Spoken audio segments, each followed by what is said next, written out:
Last Friday, the OCG revealed the new set Infinite Forbidden in a special stream that they usually hold whenever a new core set comes out.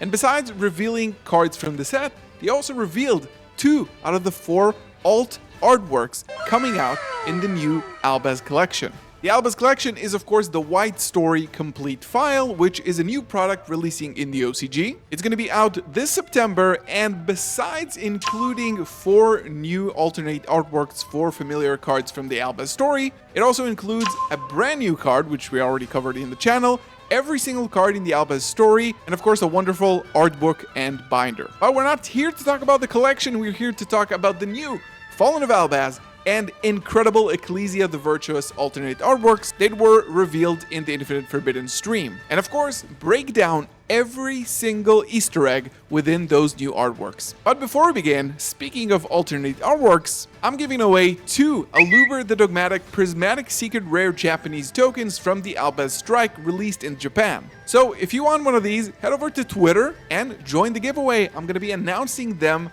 on stream next time I'm live. And of course, if you're not familiar with the Albaz story, make sure to check out the cinematic lore movie over on my channel, which just celebrated over 200,000 views. And of course, if you like lore, card artworks, the Albaz storyline, and of course Yu-Gi-Oh! In general, make sure to like this video, subscribe to this channel, turn on the bell for more videos like this, and it's time to dive into all the Easter eggs in the new Fallen of Albaz and Ecclesia alt arts.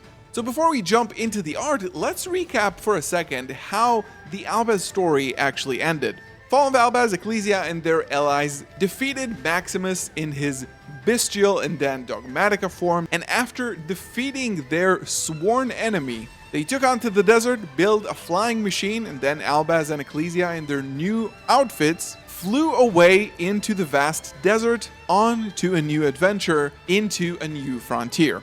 And that was the last piece of lore that we know from the story. There hasn't been any news since. We had some new cards revealed, including some pieces of artworks from different characters within the story, but nothing actually new.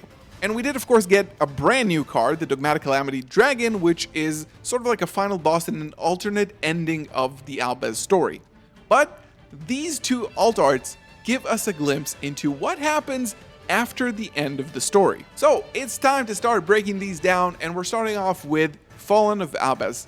First of all, I just want to say this is such incredible work from Konami. We are so incredibly lucky. These obviously look insane, and I'm really hoping we get these in the TCG as soon as possible. So starting off with sort of like Albaz, but both of them, we see them both in the desert, which is a similar terrain to what we saw them in the art of a new frontier. This is sort of like a desert town, could be the desert of Golgonda, where the Tri-Brigade live.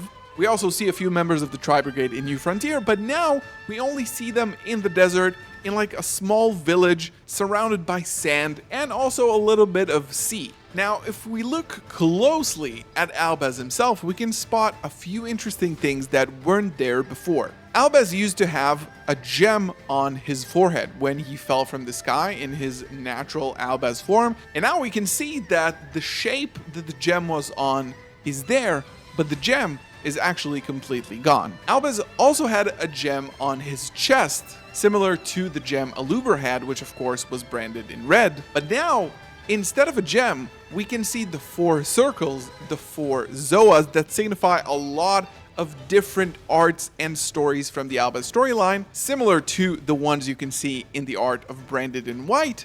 You can see those 4 circles on Albaz's chest, glowing hot with a lot of fire around them, signifying something new is happening to Albaz. In addition, one of the most iconic features of Fallen of Albaz is actually missing from this artwork, his eye. As we've seen since the very first artwork and depiction of Fallen of Albaz, Albaz has actually lost his eye when Fleur-de-Lis struck him from the sky. We can also see this in the Animation Chronicles movie by Konami Animation. We can see that the eye is actually hurt, and it's missing from every other artwork since. But now the eye is not only open, it's also glowing in yellow. Now, if you look at the art of New Frontier, you can see a little bit of a dust bunny thing on Albaz's shoulder, which was of course sort of like a reference or continuation to the Sprite story, but also to the Springans. It's sort of like an interesting being that sort of latched onto Albaz and Ecclesia throughout their journey and just became their ally.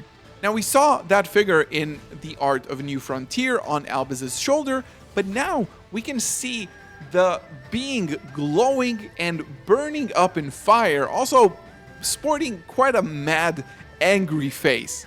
I'm not really sure what that means, but it seems like from this artwork that Albaz is sort of controlling the elements, sort of like an avatar. And if one side is fire, then the other side must be water, and we can see the jade that Albaz has acquired from the Ice Jade Kingdom, which was previously just held in his hand, but now not only is it glowing and is built more like a sword, it seems to be an actual weapon Albaz is now using. We saw that already in many of the artworks later on in the story. It was Albaz the Ashen and Decisive Battle of Golconda, but now it also has a hilt similar to what a dagger would have, and it seems like Albaz is controlling both elements, fire and water, using the Springans creature as fire and of course the Ice Jade blade as water.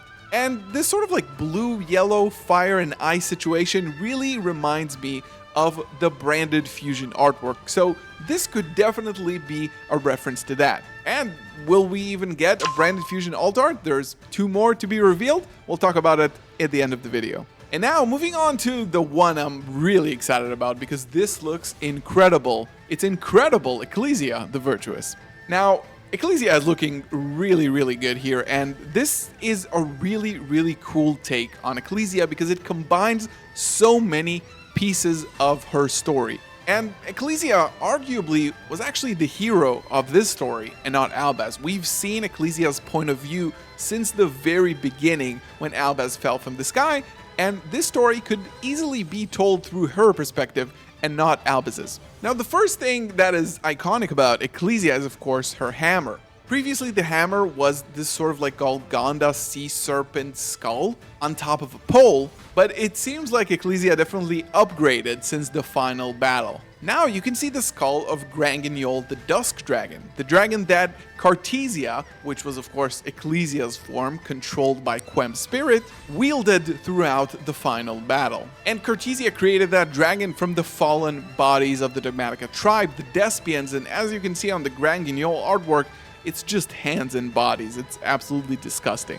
And within that hammer, we see a little engine that is spitting out yellow lightnings. And of course, yellow lightnings is a direct reference to Fleur-de-Lis's powers. Of course, Fleur was actually Ecclesia's spiritual sister and mentor, and another very prominent figure in the Albaz story. We can see her yellow lightning powers featured on a lot of different artworks because this is her special powers. Extremely iconic, especially from the artwork of Dogmatica Punishment. Now, could it mean that Ecclesia now has some of Fleur's powers that are now wielded in the form of a hammer? We of course know that Fleur actually has fallen during the final battle, and it probably means that Ecclesia needs to take her powers and move on from there. We can of course see this sort of like satchel or bag on Ecclesia's side, holding onto the goggles she received from Kit at the end of the story. In the background, you can see 2 flying machines that it's kind of hard to figure out what actually goes on there. Could it be the flying machine that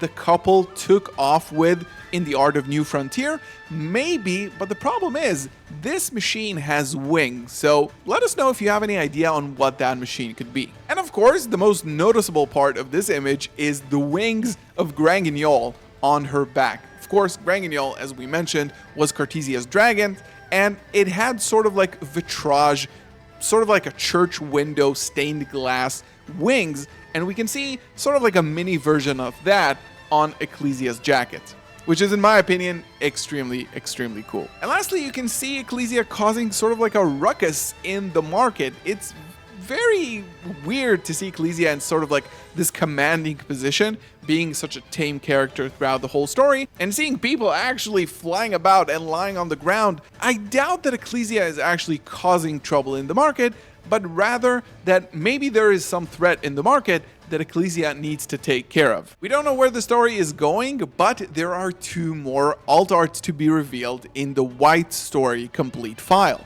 Now, I think if I'm trying to think about it in a logical sense, the two other most important characters that can really develop the story from here on out are, of course, Aluber, the Jester of Despia, and Springan's Kit. These two characters are the next best guesses for me to try to develop the story a little bit more. It could be an alt art for Branded Fusion. Even Ad Libitum could be a question because we already saw him without the mask in the art of Etude of the Branded, so that could tell us a little bit more about them. But I think Aluber, figuring out what happened to him after the story, with the hint, of course, of the Black Goat Laughs, and Kit, which was such an integral and important part of the story, even saying farewell in the last artwork of the storyline. So I think these two are going to be next, but let me know in the comments below, what do you guys think are actually going to be the next two alt arts to be revealed? And if you want to join the giveaway for two amazing prismatic secret rare Japanese exclusive Aluber the Dogmatic tokens, make sure to check out my Twitter in the description below.